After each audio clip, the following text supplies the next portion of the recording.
Assalamualaikum warahmatullahi wabarakatuh, teman Alur Rasa Cerita.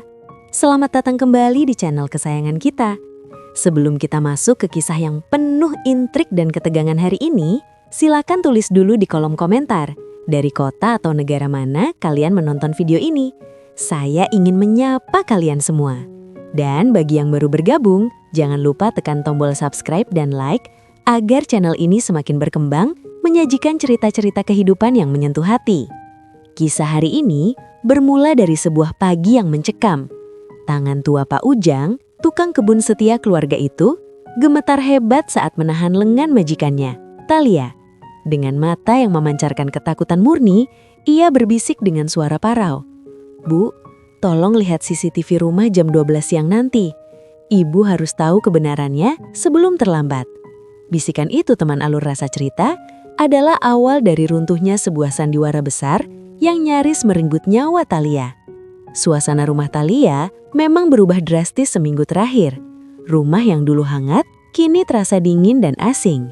Semua bermula ketika Ibu Hanifah, ibu kandung Danu, suami Thalia, pindah ke sana. Alasannya memancing rasa iba. Beliau dikabarkan terkena stroke ringan yang membuat kedua kakinya lumpuh total.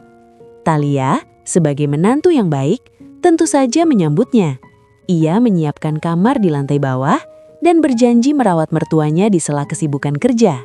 Namun, niat baik seringkali dimanfaatkan.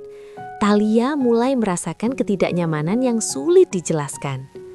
Danu, suaminya yang biasa ceria, kini sering murung dengan alasan bisnis propertinya sedang lesu.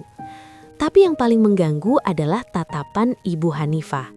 Setiap kali Thalia lewat, ia merasa diawasi oleh sorot mata yang tajam dan menelisik, bukan sorot mata ibu yang butuh pertolongan. Teror sesungguhnya terjadi di malam hari. Di lorong rumah peninggalan kakeknya yang panjang, Thalia sering terbangun mendengar langkah kaki berat dan teratur. Ritmis, mantap, seperti langkah orang sehat. Aneh kan? Padahal di rumah itu hanya ada dia, Danu yang mendengkur di sebelahnya, dan mertuanya yang lumpuh. Pernah Thalia memberanikan diri keluar kamar, namun suara itu berhenti mendadak. Saat lampu dinyalakan, ruang tengah kosong. Pintu kamar ibu mertuanya tertutup rapat. Apakah Thalia berhalusinasi karena kelelahan? Hingga tibalah pagi itu, saat Pak Ujang memberinya peringatan. Pak Ujang bukan orang sembarangan. Ia sudah bekerja sejak zaman kakek Thalia. Ia jujur dan tak banyak bicara. Jika ia sampai berani memegang lengan majikannya dan ketakutan setengah mati, pasti ada bahaya besar. Pak Ujang melarang Thalia bertanya dan hanya menyuruhnya melihat CCTV tepat jam 12 siang nanti, saat Danu biasanya pulang sebentar. Dengan perasaan berkecamuk, Thalia berangkat kerja. Di kantor ia tak bisa fokus, detik demi detik terasa menyiksa. Tepat pukul 11.50, ia bersembunyi di bilik toilet kantor. Tangannya gemetar membuka aplikasi CCTV yang tersembunyi di balik lukisan ruang tengah. Jantungnya berdegup kencang. Pukul 12 siang, koneksi terhubung. Layar ponsel menampilkan ruang tengah rumahnya. Pintu kamar tamu terbuka. Dan apa yang dilihat Thalia membuatnya membekap mulut menahan jeritan. Ibu Hanifah keluar dari kamar tanpa kursi roda. Wanita tua itu berjalan tegap, santai, bahkan melakukan peregangan tubuh seperti orang yang sangat bugar. Tidak ada tanda-tanda kelumpuhan sedikit pun. Thalia merasa dunianya runtuh. Mertua yang ia mandikan dan ia suapi ternyata sehat walafiat. Namun kejutan belum berakhir. Pintu depan terbuka. Danu masuk. Bukannya kaget ibunya berdiri, Danu malah tersenyum lebar dan memeluk ibunya. Mereka tertawa lepas, tawa sekongkol. Melalui fitur suara CCTV, Thalia mendengar percakapan yang membuat darahnya mendidih. Ibu Hanifah berkata ia bosan berpura-pura lumpuh di depan Thalia yang menurutnya bodoh. Mereka membahas hutang bisnis Danu yang menumpuk. Lalu, kalimat mematikan itu keluar. Ibu Hanifah menyarankan agar dosis racun yang dicampur ke minuman Thalia ditambah agar efeknya lebih cepat. Jika Thalia mati mendadak karena serangan jantung, kata wanita tua itu dengan dingin, seluruh aset dan warisan tanah kakeknya akan jatuh ke tangan Danu. Talia bersandar lemas di dinding toilet. Suaminya sendiri, orang yang ia cintai, bersekongkol dengan ibunya untuk membunuhnya demi harta. Danu mengangguk setuju pada rencana ibunya untuk memastikan Talia meminum ramuan itu nanti malam. Air mata Talia menetes, tapi ia segera menghapusnya. Ia tidak boleh lemah. Sekarang ia tahu kebenarannya. Permainan baru saja dimulai. Setelah mengetahui rencana pembunuhan itu dari CCTV, Talia tidak langsung melabrak mereka. Otak cerdasnya bekerja. Jika ia marah sekarang, mereka akan menyangkal dan mungkin nekat menyakitinya fisik. Talia harus bermain cantik. Ia membasuh wajahnya, memasang topeng ketenangan, dan pulang ke rumah yang kini terasa seperti kandang serigala. Sesampainya di rumah, Talia disambut pemandangan yang membuatnya mual. Danu sedang memijat kaki ibunya yang pura-pura lumpuh. Akting mereka luar biasa, sekelas Piala Citra. Danu mengecup kening Talia, sebuah kecupan yang kini terasa dingin dan berbisa. Malam itu, suasana makan malam sangat mencekam bagi Talia. Ia harus berpura-pura tidak tahu bahwa nyawanya sedang diincar. Setelah makan, momen yang ditakuti tiba. Ibu Hanifah keluar dari dapur membawa segelas minuman pekat beraroma jamu tajam. Dengan senyum palsu, ia berkata itu adalah ramuan herbal penyubur kandungan. Danu ikut membujuk, mendesak Talia meminumnya selagi hangat. Talia menatap cairan itu dengan horor. Ia tahu di dalamnya ada racun. Talia menerima gelas itu dengan tangan gemetar. Mata Danu dan ibunya berbinar penuh harap menunggu kematiannya. Tiba-tiba, kucing peliharaan melintas. Talia mendapat ide gila. Saat gelas mendekat ke bibir, ia sengaja menendang kaki meja, pura-pura kaget dan menjatuhkan gelas itu. Prang! Pecahan kaca berserakan. Cairan jamu itu tumpah menyiram tanaman lidah mertua di sudut ruangan. Wajah Ibu Hanifah memerah pada menahan marah. Hampir saja ia loncat dari kursi rodanya. Tapi Danu menahannya. Rencana mereka malam itu gagal. Talia meminta maaf berkali-kali sambil memunguti pecahan kaca, sementara dalam hati ia bersorak lega karena lolos dari maut. Keesokan paginya, bukti kejahatan itu terpampang nyata. Tanaman lidah mertua yang tersiram jamu semalam, kini kondisinya mengenaskan. Daunnya yang tebal dan kuat kini layu, menguning, dan membusuk seperti terbakar bahan kimia keras hanya dalam semalam. Bayangkan jika cairan itu masuk ke tubuh Talia. Ia memotret tanaman mati itu sebagai barang bukti. 2 hari kemudian, kesempatan emas datang. Danu dan ibunya pamit pergi seharian untuk terapi, padahal Talia tahu itu bohong. Begitu mobil mereka pergi, Talia berpura-pura sakit dan membatalkan ke kantor. Ia sendirian di rumah. Target utamanya adalah ruang kerja Danu yang selalu terkunci. Berbekal kunci cadangan yang ia temukan, Talia masuk. Ruangan itu berantakan, bau rokok dan debu. Ia menggeledah laci dan menemukan tumpukan surat tagihan. Total hutang Danu mencapai miliaran rupiah. Uang investasi Talia ternyata habis untuk gaya hidup mewah ibunya dan membayar bunga hutang. Tapi penemuan terbesar ada di laci perkunci. Sebuah proposal penjualan tanah warisan kakek Talia, tanah lembah hijau. Ternyata di bawah tanah itu ada sumber air murni bernilai fantastis. Perusahaan besar menawar dengan harga yang membuat pusing. Pantas saja mereka ingin Talia mati. Ada catatan kecil Danu. Notaris butuh tanda tangan asli Talia atau surat kematian untuk penetapan ahli waris. Talia juga memeriksa laptop Danu. Riwayat pencariannya mengerikan. Cara kerja racun arsenik dosis rendah. Klaim asuransi jiwa tanpa otopsi. Talia memotret semua dokumen itu dengan tangan gemetar, namun hati yang membara. Kini, ia punya amunisi. Namun, saat ia merasa di atas angin, ia menyadari sesuatu yang janggal keesokan harinya. Pak Ujang menghilang. Pos Satpam kosong. Danu dan Ibu Hanifah bilang Pak Ujang pulang kampung karena kerabat meninggal. Talia tahu itu bohong. Pak Ujang sebatang kara. Hilangnya Pak Ujang pasti karena dia tahu terlalu banyak. Nyawa pria tua itu dalam bahaya. Talia harus bertindak cepat. Talia teringat ia pernah memberikan ponsel bekas pada Pak Ujang yang sudah diaktifkan pelacak lokasinya. Dengan jantung berdebar, ia mengecek aplikasi itu. Titik merah berkedip bukan di terminal, tapi di gudang tua bekas pabrik tekstil 10 km dari rumah. Tanpa pikir panjang, Thalia memacu mobilnya ke sana. Gudang itu sepi dan mencekam. Thalia mengintip dari jendela pecah dan melihat Pak Ujang terikat di kursi. Wajahnya lebam. Hatinya mencelos. Ia mendobrak pintu belakang dan membebaskan Pak Ujang.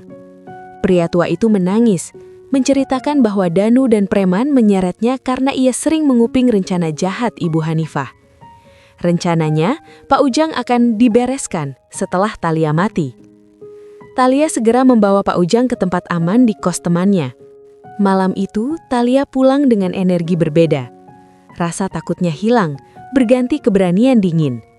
Saat makan malam, ia memulai serangan mental. Dengan wajah polos, Thalia berkata ia sudah merenung tentang hidup mati. Ia memutuskan untuk mewakafkan tanah lembah hijau itu untuk panti asuhan. Reaksinya luar biasa. Danu tersedak parah, dan Ibu Hanifah refleks menghentakkan kakinya yang lumpuh saking kagetnya hingga berbunyi gedebuk. Rencana mereka menjual tanah itu demi bayar hutang terancam gagal total. Jika tanah diwakafkan, mereka tamat. Mereka berusaha membujuk Thalia, tapi Thalia bersikeras keputusannya sudah bulat demi ketenangan batin. Malam itu, lewat CCTV, Thalia mendengar kepanikan luar biasa di kamar tamu. Ibu Hanifah memaki-maki Danu. "Kita tidak punya waktu lagi untuk racun pelan-pelan," desis wanita tua itu. Ia memerintahkan Danu melakukan skenario perampokan atau kecelakaan fatal besok malam. Bunuh dia sebelum tanda tangan wakaf. Thalia merekam semua percakapan mengerikan itu. Bukti percobaan pembunuhan berencana sudah di tangan. Keesokan paginya, ketegangan di meja makan begitu pekat. Danu terlihat kacau. Ibu Hanifah waspada seperti harimau mau menerkam. Thalia tahu nyawanya terancam malam ini. Maka ia melancarkan langkah skakmat. Thalia tersenyum cerah dan berkata ia membatalkan rencana wakaf. "Aku tidak tega melihat suamiku kesulitan bisnis," katanya lembut. Ia berjanji akan memindahkan hak milik tanah itu sepenuhnya kepada Danu agar bisa dijual untuk bayar hutang. Wajah Danu langsung berubah cerah seolah dapat lotre. Ibu Hanifah yang tadinya mau membunuh langsung berubah manis memuji Thalia sebagai menantu solehah. Rencana pembunuhan batal seketika. Untuk apa membunuh dan ambil risiko polisi jika harta diserahkan sukarela? Keserakahan mereka membuat mereka lengah. Thalia meminta proses tanda tangan dilakukan malam ini juga, dalam acara makan malam spesial dengan pengacara keluarga. Danu setuju dengan semangat, bahkan sudah menelpon penagih hutang dengan sombong. Mereka sibuk berdandan rapi, memakai jas dan perhiasan, tidak sadar bahwa mereka sedang berdandan untuk menghadiri kejatuhan mereka sendiri. Thalia tersenyum dingin. Panggung kematian untuk keserakahan mereka sudah siap. Malam itu, ruang makan ditata romantis dengan lilin dan bunga. Danu tampil nacis. Ibu Hanifah memakai perhiasan emasnya, duduk di kursi roda dengan wajah penuh kemenangan. Tepat pukul 7, bel berbunyi. Pak Adrian, pengacara, datang membawa 2 asisten berbadan tegap yang diperkenalkan sebagai saksi notaris. Danu dan ibunya menyambut ramah, sama sekali tidak curiga bahwa saksi itu sebenarnya adalah polisi berpakaian preman. Setelah makan malam, dokumen pemindahan hak tanah dikeluarkan. Mata Danu dan Hanifah berbinar tamak. Danu sudah memegang pena, gemetar tak sabar ingin tanda tangan. Namun sebelum pena menyentuh kertas, Thalia mengangkat tangan. "Tunggu sebentar," ucap Thalia tenang. "Sebelum menyerahkan warisan ini, aku ingin mempersembahkan video kenangan perjalanan kita." Danu dan ibunya mengangguk setuju, mengira itu video romantis istri yang bucin. Thalia menekan remote. Lampu meredup, layar proyektor turun. Jebakan tertutup sempurna. Gambar yang muncul di layar bukanlah foto pernikahan, melainkan rekaman CCTV hitam putih. Ruang tengah, jam 12 siang. Di layar, terlihat jelas Ibu Hanifah keluar kamar, berjalan gagah tanpa kursi roda, melakukan senam, lalu tertawa bersama Danu. Suasana ruang makan beku, wajah Danu pucat pasi, pena terjatuh dari tangannya. Suara rekaman membumi hanguskan ruangan, percakapan tentang dosis racun, tentang Thalia yang bodoh dan rencana menguasai harta. Belum selesai syok mereka, slide berganti ke rekaman pertengkaran semalam. Suara Ibu Hanifah terdengar jelas memerintahkan Danu, buat seolah perampokan atau dorong di tangga. Bunuh dia sebelum tanda tangan wakaf. Thalia berdiri tegak, tatapannya menusuk tulang. Tidak akan ada tanda tangan malam ini, dan tidak ada warisan untuk pembunuh, serunya lantang. Kepanikan melanda.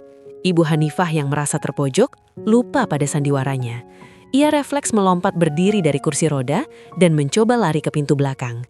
Pemandangan orang lumpuh yang tiba-tiba berlari kencang itu menjadi bukti paling telak di depan semua saksi. Danu mencoba meraih dokumen untuk merobeknya, tapi asisten notaris yang ternyata polisi itu dengan sigap meringkus dan memborgolnya. Ibu Hanifah pun tertangkap hanya dalam beberapa langkah. Teriakan histerisnya memecah malam. "Ini semua jebakan, Thalia menjebakku," teriak Ibu Hanifah. Namun drama menyedihkan terjadi. Ibu Hanifah tiba-tiba menuding Danu. "Saya hanya disuruh Danu, dia yang gila judi. Dia ancam saya masuk panti jompo." Danu murka disalahkan ibunya. "Bohong, hutangku menumpuk karena gaya hidup ibu. Ibu yang pakai uang modal untuk beli berlian dan perawatan wajah. Ibu yang menyusun rencana pembunuhan ini," teriak Danu. Mereka saling mencabik, membuka aib, mempertontonkan kehancuran moral keluarga itu di depan polisi. Saat mereka digiring keluar menuju mobil polisi, tetangga sudah berkumpul menonton. Rasa malu menghantam mereka. Tapi kejutan terakhir muncul. Sebuah mobil hitam berhenti. Keluarlah Pak Ujang, masih lebam namun berdiri tegak. Melihat Pak Ujang masih hidup, Danu lemas. Saksi kunci yang mereka kira sudah diamankan, kini ada di sana. Pak Ujang menunduk hormat pada Thalia. Keadilan telah tegak. Danu dan Ibu Hanifah didorong masuk ke mobil patroli, meninggalkan kehidupan mewah mereka menuju jeruji besi. Thalia menatap iring-iringan itu dengan rasa lega yang membuncah. Rumah itu kembali sunyi, namun kali ini sunyi yang damai. 6 bulan telah berlalu sejak malam penangkapan itu. Di pengadilan, Danu divonis 12 tahun penjara, sementara Ibu Hanifah mendapat 15 tahun karena terbukti sebagai otak pembunuhan berencana. Karma bekerja dengan cara yang unik. Kabar dari penjara sungguh mengenaskan. Danu yang manja menjadi bulan-bulanan narapidana lain. Ia depresi dan sering sakit-sakitan. Sementara Ibu Hanifah, wanita sosialita yang sombong itu, kini harus membersihkan toilet penjara. Teman-temannya menjauh, dan ironisnya, stroke yang dulu hanya sandiwara, kini mulai menyerang tubuhnya secara nyata akibat stres, membuatnya benar-benar membutuhkan kursi roda di sel yang lembab. Thalia, hidupnya berubah 180 derajat. Ia membersihkan rumah itu dari jejak masa lalu. Semua barang Danu dan ibunya dibuang atau dibakar. Ia mengecat ulang rumah dengan warna cerah. Rumah itu kembali menjadi istana yang hangat. Tentang tanah lembah hijau, Thalia mengambil keputusan bijak. Ia menolak perusahaan air mineral yang merusak alam. Ia menjualnya ke pengembang wisata ramah lingkungan. Nilainya tetap fantastis, cukup untuk membuatnya kaya 7 turunan. Tapi Thalia memberi syarat. Mata air harus dijaga dan warga desa harus diberdayakan. Sebagian hasil penjualan ia gunakan untuk membalas jasa Pak Ujang. Thalia merenovasi rumah Pak Ujang di kampung menjadi sangat bagus dan memberangkatkannya umroh. Kini, Pak Ujang bukan lagi tukang kebun, melainkan kepala keamanan aset-aset Thalia, memimpin satpam muda dengan seragam rapi. Pak Ujang sudah dianggap seperti ayah sendiri bagi Thalia. 1 tahun kemudian, Thalia berdiri di podium peresmian wisata Lembah Hijau. Ia terlihat berwibawa dan anggun. Di barisan depan, Pak Ujang bertepuk tangan paling keras dengan mata berkaca-kaca. Thalia tersenyum menatap langit, yakin kakeknya bangga. Sementara di penjara, di jam kunjungan, Danu duduk sendirian menatap lantai. Tidak ada yang menjenguknya. Istrinya sudah bahagia, ibunya lumpuh di blok lain, teman judinya hilang. Ia menangis dalam penyesalan yang terlambat. Cerita ditutup dengan pemandangan Thalia duduk di tepi sungai jernih di Lembah Hijau. Pak Ujang membawakannya air mineral dingin dari mata air itu. Thalia menyesapnya, merasakan kesegaran tanpa racun, rasa kebebasan sejati. Ia bukan lagi korban, ia adalah pemenang yang memegang kendali takdirnya. Permainan selesai, dan orang baik yang menang, gumam Thalia dalam hati. Nah, teman Alu Rasa Cerita, itulah akhir kisah Thalia. Pelajaran berharga bahwa kejahatan mungkin bisa bersembunyi rapi, tapi kebenaran akan selalu menemukan jalannya. Bagaimana menurut kalian tentang endingnya? Tulis pendapat kalian di kolom komentar ya. Terima kasih sudah setia mendengarkan sampai akhir. Jangan lupa like, share, dan subscribe Alu Rasa Cerita. Sampai jumpa di kisah berikutnya. Wassalamualaikum warahmatullahi wabarakatuh.